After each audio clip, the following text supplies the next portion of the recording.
ओम नमः शिवाय। दोस्तों, आपका हमारे चैनल पर स्वागत है।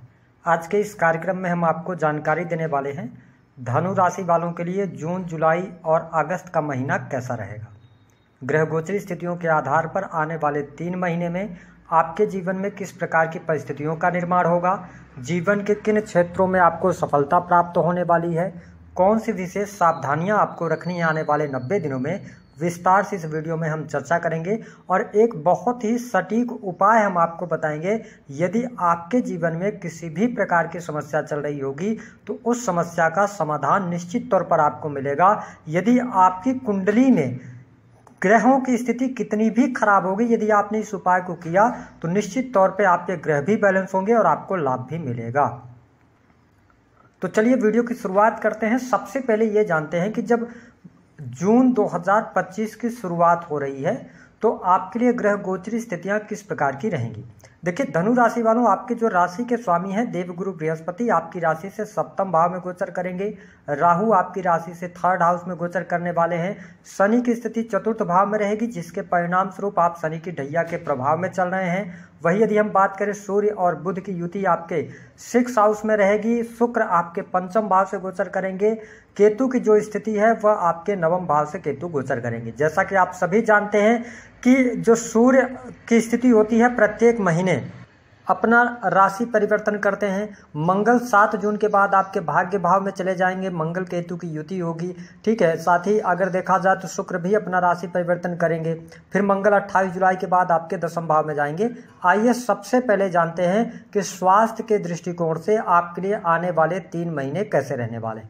देखिए, धनु राशि वालों, 1 जून से लेके और 7 जून 2025 तक आप अपने स्वास्थ्य का ध्यान बनाए रखें। थोड़ा सा आपको मानसिक तनाव, चिंताएं हो सकती हैं। आत्मिक तौर पे आप अकेला फील कर सकते हैं, लेकिन उसके बाद यदि देखा जाए तो 7 जून के बाद की स्थितियां आपके लिए बढ़िया रहेंगी। पूरा जून का महीना स्वास्थ्य के लिहाज से आपके लिए अच्छा रहने वाला है, उसमें आपको कोई तकलीफ देखने को नहीं मिलेगी। यद्यपि अगर देखा जाए तो 15 जुलाई तक का समय स्वास्थ्य के दृष्टिकोण से आपके लिए अच्छा रहेगा। फिर 15 जुलाई से लेकर 15 अगस्त का जो टाइम होगा, यह बाल झड़ने की समस्या, साथ ही आपको मानसिक तनाव, टेंशन, हड्डियों की तकलीफ अवश्य देने वाला होगा। तो इस समय अवधि के दौरान अपने स्वास्थ्य का ध्यान बनाए रखें, उसके बाद का टाइम अच्छा रहेगा। तो ओवरऑल स्थिति भले ही आप शनि की ढैया में चल रहे हो, लेकिन आपके लिए स्वास्थ्य के दृष्टिकोण से समय शानदार बना हुआ है, स्वास्थ्य आपका अच्छा रहने वाला है। बात कर लेते हैं कि आपके लिए सुख साधन की स्थिति कैसी रहेगी। देखिए, धनु राशि वालों, आपके 4th भाव से शनि का गोचर हो रहा है।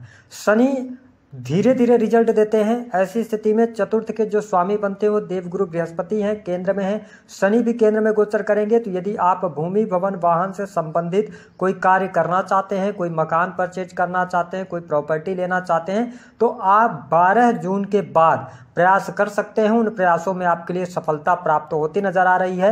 यदि आप कोई पार्टनरशिप की डील करना चाहते हैं तो आप जून के महीने में पार्टनरशिप की डील नहीं कीजिएगा। फॉर एग्जाम्पल, अगर आप कोई प्रॉपर्टी ले रहे हैं, उसमें मित्रों का सहयोग ले रहे हैं या 2-3 लोग मिलकर उस प्रॉपर्टी को खरीद रहे हैं, तो ये ध्यान रखना, इंडिविजुअल अगर आप कोई प्रॉपर्टी ले रहे हैं तो आपके लिए समय अच्छा है। लेकिन अगर आप पार्टनरशिप में कोई चीज करते हैं, आपको ऑफर भी मिलने वाला है, लेकिन आप ये ध्यान रखें कि जून के महीने में उस ऑफर को अभी किनारे कर दें। आप जुलाई के महीने से डिसीजन लेंगे तो आपके लिए अच्छा रहेगा, विशेष तौर पर प्रॉपर्टी से जुड़ी चीजों के लिए। अगर हम देखें तो पारिवारिक माहौल की जब बात करते हैं तो थोड़ा सा शनि की स्थिति होने की वजह से जून के महीने में आपके जीवन में पैसे का खर्च दिखाई देता है। बड़ा अमाउंट पैसा खर्च होगा, चाहे तो आप मकान ले लें या ज़मीन परचेज कर लें या कोई सुख सुविधा से जुड़ी हुई वस्तु आप खरीद सकते हैं। इसके अतिरिक्त घर के बुजुर्गों के स्वास्थ्य पर पैसा खर्च हो सकता है। ये स्थिति आपको देखने को मिलेगी। हालांकि जुलाई का जो महीना रहेगा यह आर्थिक तौर पे आपको मजबूती प्रदान करने वाला होगा। विशेष तौर पर यदि देखें तो 15 जून तक का समय थोड़ा सा आर्थिक चुनौतियां देगा आपके लिए, लेकिन उसके बाद धीरे धीरे समय जैसे जैसे बीतेगा चीज़ें बेहतर होंगी। जुलाई आते आते आर्थिक स्थिति आपकी अच्छी हो जाएगी और अगस्त का भी महीना आर्थिक दृष्टिकोण से आपके लिए अच्छा रहने वाला है। रुका हुआ फंसा हुआ पैसा आपको मिलेगा। साथ ही अगर हम बात करते हैं आपके नौकरी पेशा जीवन की स्थिति क्या रहने वाली है। देखिए, धनु राशि वालों, यदि देखा जाए तो दसम भाव के स्वामी बुध बनते हैं, बुध 6 हाउस से गोचर करेंगे। तो आपको स्पष्ट कर दें कि बहुत सारे धनु राशि वालों के जीवन में जॉब जिनके पास में नहीं है वो जॉब के लिए 15 जून के बाद प्रयास करें। नई जॉब लगने के योग बनते हैं, यानी 15 जून से लेकर 15 जुलाई के मध्य। अगर यहाँ पर आपको जॉब नहीं मिलती है तो फिर 15 जुलाई से लेकर और 15 अगस्त का जो टाइम होगा यहाँ पर फिर आपको इंतजार करना पड़ेगा। फिर 15 अगस्त के बाद ही आपको मौका मिल पाएगा न्यू जॉब के लिए। लेकिन जो लोग ऑलरेडी सरकारी क्षेत्र में कार्यरत हैं उनके लिए समय अच्छा रहेगा। इन 3 महीनों में आपके मान सम्मान में वृद्धि होगी, पद प्रतिष्ठा बढ़ेगी, सरकारी क्षेत्र में अटके हुए पेंडिंग पड़े हुए कार्य आपके बनेंगे, चीज़ें आपके लिए बेहतर रहने वाली हैं। साथ ही आप देखेंगे कि आने वाला जो समय रहेगा यह सरकारी क्षेत्र से जुड़े जातकों के लिए अच्छा रहने वाला है। साथ ही अगर आप मेडिकल लाइन से जुड़े हैं या आप किसी भी प्रकार के इंजीनियरिंग के फील्ड से जुड़े हुए हैं, आर्किटेक्ट वगैरह हैं, तो आपके लिए समय अच्छा रहेगा। सरकारी क्षेत्र में कोई टेंडर वगैरह भी लेने का काम करते हैं तो आपके लिए अच्छी स्थिति बनी हुई है। हाँ, थोड़ा सा ये ध्यान रखना होगा धनु लग्न या धनु राशि वालों को कि जल्दबाजी में कोई डिसीजन आपको नहीं लेना। जून के महीने में जितने भी बड़े डिसीजंस होंगे, जबकि 15 से 17 जून तक, यानी कि 17 जून तक जो भी आपके बड़े निर्णय हैं उनको आप पेंडिंग डाल दीजिए। आपके लिए जुलाई का महीना बहुत अच्छा रहेगा, तो उसमें आप सफलता प्राप्त करेंगे और उस समय अवधि के दौरान जो डिसीजंस लेंगे वो आपके लिए शुभ फलदायी रहने वाले हैं। तो करियर वाइज अगर मैं देखूं तो आपके लिए अच्छा समय रहेगा। आध्यात्मिक उन्नति होगी, कोई न कोई धार्मिक यात्रा आप करेंगे, धर्म कर्म के प्रति आप में रुचि जागृत होगी। तो ये स्थिति जून के महीने में रहने वाली है। साथ ही जुलाई का भी महीना धार्मिक दृष्टिकोण से बहुत अच्छा रहेगा और बहुत सारी एनर्जी आप धर्म कर्म के प्रति आप देखेंगे। पूरे जुलाई के महीने में आप धार्मिक ही बने रहेंगे, धर्म गुरुओं का सानिध्य मिलेगा, किसी गुरु के आप संपर्क में आ सकते हैं, उनके गाइडेंस में चल सकते हैं। साथ ही आप देखेंगे पिता के साथ संबंधों को बेहतर करने का प्रयास करेंगे। तो जुलाई का महीना काफ़ी अच्छा आपके व्यक्तिगत प्रगति के लिए अच्छा रहने वाला है। यदि हम देखें तो आपके लिए किस प्रकार की स्थिति रहेगी वैवाहिक जीवन की। देखिए धनु राशि वालों, वैवाहिक जीवन के लिहाज से यदि देखा जाए तो समय आपके लिए अनुकूल बना हुआ है। सप्तम भाव से देवगुरु बृहस्पति का गोचर हो रहा है, तो कुल मिलाकर 15 जून तक आपका वैवाहिक जीवन अच्छा रहेगा। मंगल का प्रभाव थोड़ा सा है, तो थोड़ा वाणी पर ध्यान रखेंगे तो स्थितियां बेहतर रहेंगी। देखिए 15 जून से लेकर 15 जुलाई का जो 16 जुलाई तक का टाइम होगा, इस टाइम फ्रेम के दौरान सूर्य आपके सप्तम भाव से गोचर करेंगे, गुरु सूर्य की युति रहेगी। तो ऐसी स्थिति में थोड़ा सा अहम के भाव को अगर आप साइड में रखेंगे, है ना, पार्टनर की भी बात सुनेंगे तो आपके लिए चीजें बेहतर रहेंगी। वैवाहिक जीवन में कोई बहुत बड़ी नेगेटिव स्थिति आपके लिए देखने को नहीं मिलेगी। हाँ, एक बात का ये ध्यान रखना है कि जो जुलाई का महीना होगा, शुक्र अभी जून के महीने में आपके पंचम भाव से गोचर करेंगे, तो काफी ज्यादा एक्स्ट्रा मैरिटल अफेयर की तरफ जा सकते हैं। या आपके मैरिटल लाइफ में अगर देखा जाए बुध की महादशा चल रही है, या आप राहु की महादशा में चल रहे हैं, या वीनस की दशा में चल रहे हैं, तो एक्स्ट्रा मैरिटल अफेयर वगैरह से आपको बचना होगा, अन्यथा दिक्कतें आपके लिए परेशानियां बढ़ सकती हैं। हालांकि जुलाई का जो महीना होगा जीवन साथी के लिए अच्छा, जीवन साथी के स्वास्थ्य पर पैसा खर्च हो सकता है, और साथ ही अगस्त आते आते चीजें आपके लिए बेहतर हो जाएंगी। यानी कि कुल मिलाकर वैवाहिक जीवन ठीक रहेगा। सिर्फ अहम के भाव से आपको बचना होगा, क्योंकि सूर्य सप्तम भाव में जाएंगे तो कहीं ना कहीं से मैरिटल लाइफ में छोटी मोटी तकलीफें लाकर ले आ सकते हैं आपके जीवन में, तो इस पर ध्यान देना होगा। बाकी अगर देखा जाए तो शुक्र का पंचम भाव में गोचर रहेगा, तो सिंपल सी बात है कि इन 3 महीनों को आप विशेष तौर पर जून के महीने को एंजॉय करने वाले हैं। मित्रों के साथ घूमने फिरने का प्लान करते हुए नजर आ रहे हैं। एंटरटेनमेंट में बहुत ज़्यादा आपका ध्यान रहेगा, रुचि रहेगी, कुछ नया क्रिएट करने की कोशिश करेंगे। जो लोग सॉफ्टवेयर इंडस्ट्री के अंदर हैं, है ना, एडवर्टाइजमेंट फील्ड के अंदर है, सेल्स मीडिया मार्केटिंग के अंदर हैं, उनके लिए आने वाला समय काफ़ी बेहतर रहने वाला है। भले आप शनि के ढैया में क्यों न चल रहे हो, लेकिन चीज़ें आपके लिए अनुकूल रहने वाली हैं। साथ ही प्रेम संबंध के मामलों के लिहाज से भी समय अच्छा रहने वाला है। प्रेमी प्रेमिकाओं के लिए काफी बेहतर समय यहां पर देखने को मिल सकता है। इसके साथ में एक चीज का और ध्यान रखना पड़ेगा, जो धनु लग्न अथवा धनु राशि वाले जातक या जातिका हैं, विशेष तौर पर यह ध्यान आपको देना होगा जो स्टूडेंट विद्यार्थी हैं कि जून के महीने में आप पढ़ाई लिखाई को लेकर लापरवाही ना करें। अगर आपका कोई कॉम्पिटिटिव एग्जाम वगैरह भी है तो आप जून के महीने में आप मनचाही सफलता प्राप्त कर सकते हैं, लेकिन एंटरटेनमेंट के क्षेत्र में या बहुत ज़्यादा सोशल मीडिया पे अपना समय आप जाया ना करें। और साथ ही अगर देखा जाए तो इस महीने संतान को लेकर कोई ना कोई खर्च जरूर होगा, बड़ा खर्च आपके जीवन में दिखाई देगा, लेकिन वो खर्च आगे चल के आपके लिए शुभता ही देने वाला होगा, है ना। बाकी चीज़ें आपके लिए बहुत ही आसान रहेंगी।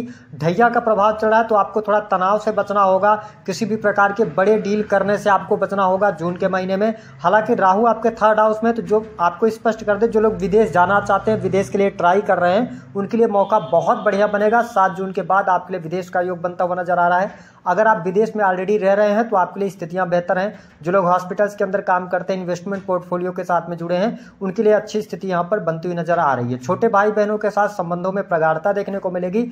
आप इन 3 महीनों में जो बेसिक यानी मूलभूत चीजें आपके जीवन में घटित होने वाली हैं, उन पर पहले बात कर लेते हैं। धार्मिक कार्य होंगे, धर्म कर्म में रुचि आपकी बढ़ेगी, घर के बुजुर्गों पर, बच्चों पर या किसी न किसी सदस्य के स्वास्थ्य पर पैसा खर्च होगा, बच्चों के एजुकेशन पर बड़ा अमाउंट खर्च होगा। 15 जून तक आर्थिक स्थिति में थोड़ी सी दिक्कत रहेगी, उसके बाद आपके लिए अच्छा हो जाएगा। वैवाहिक जीवन की स्थिति सामान्य रहेगी। जो लोग अविवाहित हैं उनके लिए विवाह का मौका भी मिलेगा। इसके साथ में यदि देखा जाए तो पार्टनरशिप, बिजनेस व्यापार की अगर बात करते हो तो बिजनेस व्यापार यदि आप धनु लग्न अथवा धनु राशि वाले कर रहे हैं तो इंडिविजुअल बिजनेस के लिए समय अच्छा रहेगा। 12 जून से पहले आपको कोई ऑफर आ सकता है पार्टनरशिप के लिए। तो मैंने पहले भी बताया कि बिजनेस व्यापार में आपको सफलता तो मिल रही है। अगर आप एजुकेशन फील्ड से जुड़े हैं, लॉ के फील्ड से जुड़े हुए हैं या किसी भी प्रकार के धार्मिक कार्य करते हैं तो आपके लिए अच्छा है। लेकिन पार्टनरशिप, चाहे वह बिजनेस हो, चाहे वह जमीन संबंधित हो, किसी भी प्रकार के पार्टनरशिप आप जून के महीने में नहीं कीजिएगा। और धन की स्थिति का, धन का प्रवाह तो रहेगा, लेकिन जुलाई और अगस्त धन के मामले के लिए ज्यादा बेहतर रहने वाला है। उपाय क्या करना है? देखिए, धनु राशि वालों, आप शनि के ढैया के प्रभाव में चल रहे हैं। बहुत सारे लोगों के जीवन में परेशानियां भी चल रही हैं, तो बहुत सारे लोगों का अच्छा भी समय चल रहा है धनु राशि वालों। तो करना क्या रहेगा? देखिए, आपकी कुंडली में यदि राहु चंद्र की युति हो, है ना, राहु मंगल की युति हो, शनि राहु की युति हो, किसी भी प्रकार की युति है, इस उपाय को आप जरूर कीजिएगा और आपकी जो समस्या चल रही है उसका समाधान भी आपके सामने निकल कर आएगा। करना क्या है? एक आपको कच्चा नारियल लेना है जो कि शारदीय नवरात्र में चढ़ता है, पानी वाला नारियल, ठीक है, उसके ऊपर जटा होता है, वो वाला नारियल लेना है। दूसरा आपको रोली पाउडर लेना है। तीसरा 7 स्वच्छ जल ले लेना है या गंगा जल ले लीजिए। चौथी जो चीज लेनी है, राई लेनी है और रक्षा मूली सूत्र लेना है। ये सामग्रियां आपको लेना है शनिवार के दिन। आपका जो पूजा स्थल बना है, जिस भी इष्ट को आप मानते हैं, भगवान शिव को मानते हो, हनुमान जी को मानते हो, राम जी को मानते हो, जिनको भी आप मानते हैं, अपने पूजा स्थल पर शाम के समय 6 से 7 के बीच में यह उपाय करना रहेगा। जैसे दिन डूबने लगे आप हाथ पैर धुल लीजिए, नहा लीजिए, जो भी आपकी सुरक्षा हो। अपने पूजा स्थल पर एक घी का दीपक जला दीजिए। उसके बाद आपने जो नारियल लिया हुआ है, नारियल को हाथ में लीजिए और अपने मन ही मन अपनी समस्या बोलिए। जो आपकी समस्या आ रही है, बच्चों की समस्या आ रही है, आर्थिक स्थिति नहीं सुधर रही है, तो आप मन ही मन बोलिए कि समस्या के समाधान के लिए आप उपाय कर रहे हैं, अपने इष्ट से कहिए। उसके बाद जो रक्षा मूली सूत्र आपने लिया, अपनी लंबाई का तोड़ लीजिए, सर से लेकर पांव तक आप नाप लीजिए। उसके बाद उसे नारियल पर लपेट दीजिए। जो आपने रोली पाउडर और पानी लिया हुआ है उसको मिक्स करके पेस्ट बनाकर और नारियल पर स्वास्तिक बना दीजिए। उसके बाद एंटी क्लॉकवाइज 7 बार वार कर नारियल को अपने सर से एंटी क्लॉकवाइज वारेंगे और उसके साथ ही मुट्ठी में ले लीजिए राई और अपने सर से एंटी क्लॉकवाइज 7 बार वार कर। दोनों सामग्रियों को अब घर में नहीं रखना है, इसको ले जाके आपको जल प्रवाह करना है। ध्यान रखें, साफ स्वच्छ जल में आप प्रवाह कीजिएगा। नदी में, तालाब में, नहर में आप कर सकते हैं, समुद्र में कर सकते हैं इस उपाय को, लेकिन नाले वगैरह में इस नारियल को नहीं फेंकिएगा।